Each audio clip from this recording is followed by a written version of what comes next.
I love you.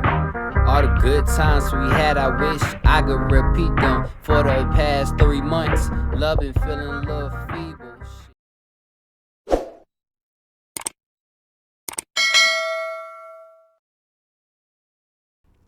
Hey everyone, it's me, your boy Tario.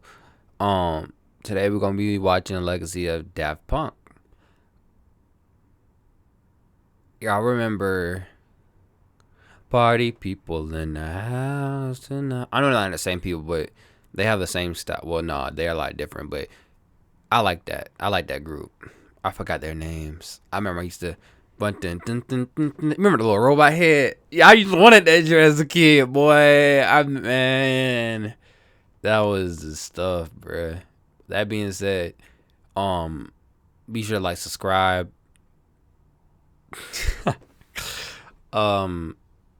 and just chase your dreams. I love doing this for fun. I don't try to discredit no one. Remember that I'm doing this for fun. When I mean that, I mean like I don't try to make money off other people. I just like reacting to these videos because I like telling people how I think and telling people how I feel. It's like a therapy session for me, you know?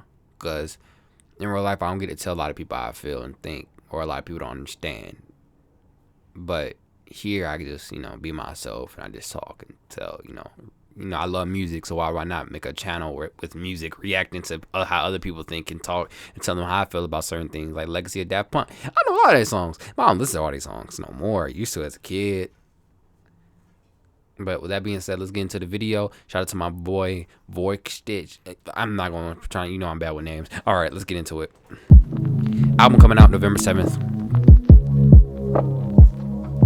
So Daft Punk are officially broken up. They're done. Yeah, I thought this would did. never happen. Split They've been around for so long, but year. after nearly 30 years of making music as a group, they've announced their split. Even though they haven't dropped anything in 8 years and have barely performed a dozen times in the last decade, they remain one of the most iconic groups in modern music, having inspired countless hits while creating dozens of their own. Now that we have a full picture of their career and musical output, what does that impact look like? How did they get there? And will it continue into the future?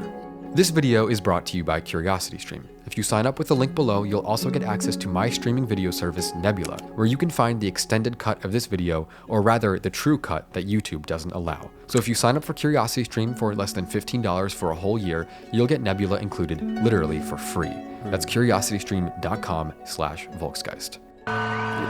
Though they eventually worked with industry giants like Kanye, The Weeknd, Pharrell Williams, Giorgio Moroder, while simultaneously releasing their own chart-topping music, Daft Punk weren't universally loved from the start. Critics had no special appreciation for their music. Pitchfork rated Discovery a mediocre 6.4 out of 10, calling it tinny, and writing that their enjoyment of the project was diminished, perhaps because they hadn't taken enough ecstasy and horse tranquilizers before listening to it. Human After All was similarly made fun of, with reviewers ranging from disappointed to outright disgusted at the band's change in direction. Pitchfork described Human After All as Daft Punk going through the motions, and wrote that its defining characteristic was a lack of joy and wonderment. So it wasn't until the late 2000s when Daft Punk really started being recognized by critics. Yes, they were popular, iconic, well-liked by fans, but it took a long time for critics to warm up to them. Funnily enough, Pitchfork gave Homework a 9.2 in a retrospective review published in 2018, a classic case of an album being released ahead of its time. There were a few factors that changed Daft Punk's reputation. I think Kanye sampling them on Stronger was a big deal for them, and for Kanye too, considering that Stronger eventually ended up being the biggest song of his career. They were also shouted out by LCD Sound System. They were collaborating with Pharrell Williams. They also worked with Kanye on Yeezus, one of the more boundary-pushing albums of the last 10 years. It was heavily inspired by their sound. Looking back nearly a decade removed from Daft Punk's last major artistic statement, it's easy to compare the pros and cons of their records. But when it came out, Random Access Memories increased Daft Punk's credibility immediately. It was full of massive pop hits and deep emotional grooves and ballads, and an overall cinematic atmosphere, aided by beautiful mixing and production. And it took Daft Punk to a higher level than anyone imagined possible. NME rated Ram 10 out of 10.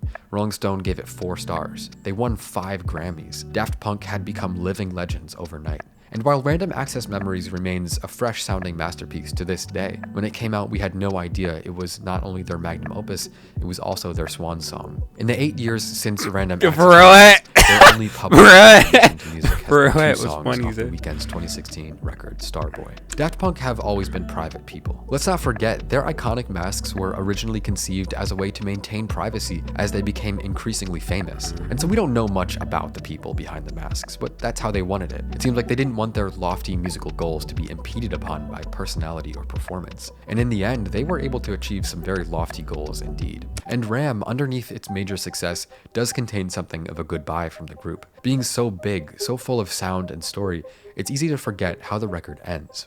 Marked by deep, moving synth arpeggios and a vague dialogue, the intentions of Ram's closing track are entirely unclear. Were they hinting at a new stage in their career, or were they saying goodbye? I guess now that it's the final track of their discography, we don't need to ask anymore. But whether or not Daft Punk were actively working on new music, or if they hadn't picked up their instruments since 2016, it's unlikely there will ever be an answer. And while that's a frustrating feeling to deal with, that frustration is coming from the same place that made Daft Punk special in the first place. They've always just let the music speak for itself. One of the main reasons they elevated themselves above other house acts all the way back in the 90s is because they're so dedicated to the music above anything else. And that same dedication is what led them to a silent split. They were never the type to announce their plans, so why start now at the very end? From their music to their imagery to their live shows, Daft Punk paved the way for countless artists to follow in their footsteps. They truly are some of the most famous and beloved musicians alive, and while they've been performing as robots, their humanity is most obvious in the moments we don't see,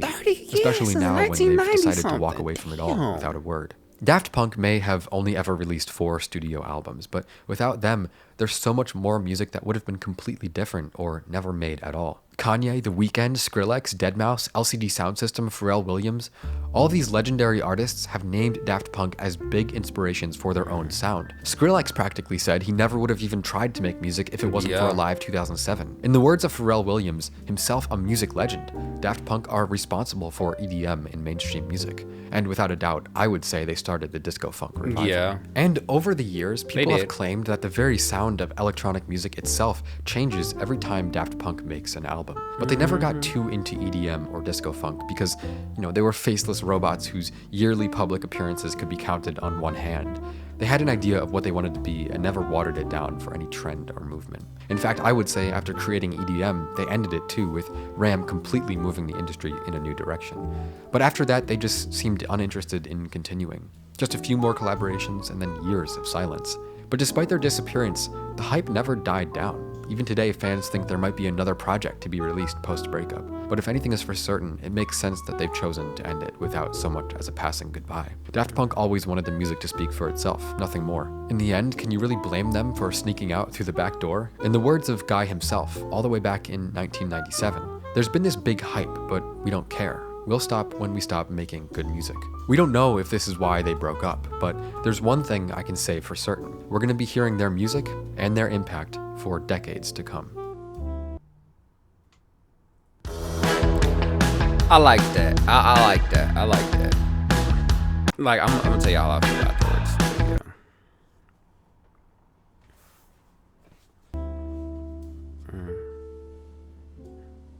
I have to tell you something. If you're interested in more content like this, I want you to know that YouTube is the worst place to watch it. You see, I'm not allowed to use example clips of the music I'm talking about. Even though that's a perfectly legal thing to do, it's banned on YouTube. So while I've been talking to you about Daft Punk, we've been listening to these friendly little royalty-free jazz tracks the whole time. I'd much rather be showing you examples of their music, but let's look at what happens when I do that. My video about Juice WRLD is blocked in multiple European countries and has made me less than $200 despite earning me 11,000 subscribers and 1 million views. And that's because I demonstrated a tiny clip of a song. And many of my other videos are in a similar situation, about half in total, leading to thousands of dollars of lost revenue. So this is why my friends and I teamed up to build our own platform where creators don't need to worry about demonetization or the dreaded algorithm. It's called Nebula, and we're thrilled to be partnering with CuriosityStream. It's a place where we can both house our content ad-free and also experiment with original content in new series that probably wouldn't work on YouTube.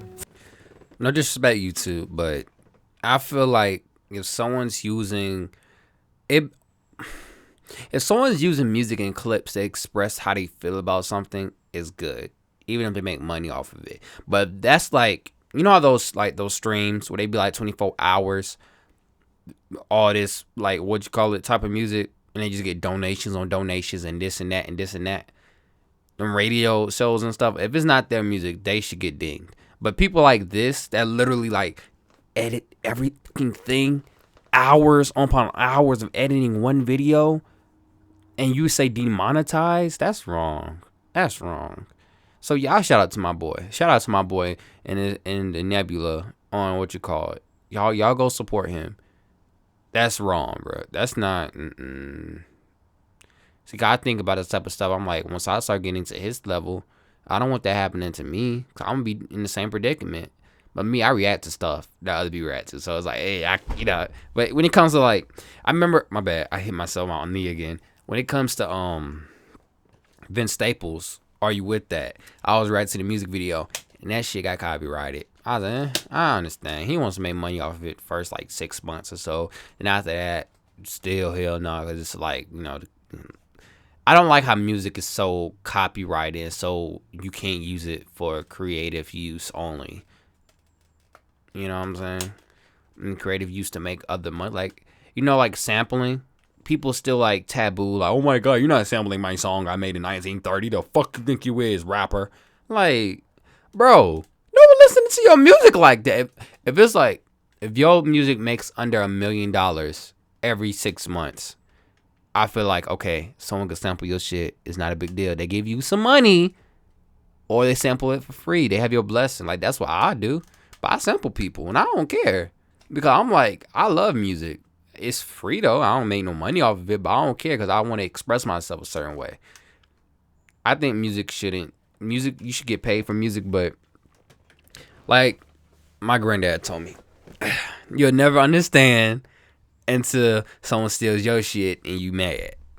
That's what Lucky told me, because he used to be a drummer. He used to play gigs for all types of people, all around the country. All around the state too. He got me into music. Music's in my veins, bro. I'm telling y'all, music's in my veins, bro. And this is a good game, by the way. But that being said, shout out to my boy. Let's keep watching what he's gonna say. For example, this video is completely different on Nebula, with more content, extra discussions, different music, and extra scenes. I'm very proud of it, and I think you should go check it out, and I plan to upload the full version of all my new videos to Nebula instead of YouTube from here on out. Plus, on Nebula, there are no ads, not even this one. But what does this have to do with CuriosityStream? Well, CuriosityStream is the best source for documentaries online. They love educational content and educational creators. Personally, one of my favorite documentaries on CuriosityStream is Capturing Woodstock. It's a fascinating look into the Woodstock Music Festival, an event that accidentally changed music and the world forever. So because CuriosityStream and Nebula go so well together, we worked out a deal where if you sign up for CuriosityStream with the link in the description, not only will you get CuriosityStream, you'll also get a Nebula subscription for free. And to be clear, that Nebula subscription is not a trial. It's free for as long as you're a CuriosityStream member. And for a limited time, CuriosityStream is offering 26% off their annual plans as well. That's less than $15 a year for both CuriosityStream and Nebula. So if you click the link in the description, you'll get both CuriosityStream and Nebula for 26% off, or less than $15. Or you can go to curiositystream.com/Volksgeist. It's a great way to support my channel and educational content for just $14.79 per year. Just click the link in the description or go to curiositystream.com/Volksgeist. Clicking on the link really helps out my channel. Well, that being said, y'all do what he say. Support my boy, and be sure to pre-order my album as well, November 7th. Stay tuned to the next video. Be safe. Peace. Mario the poet.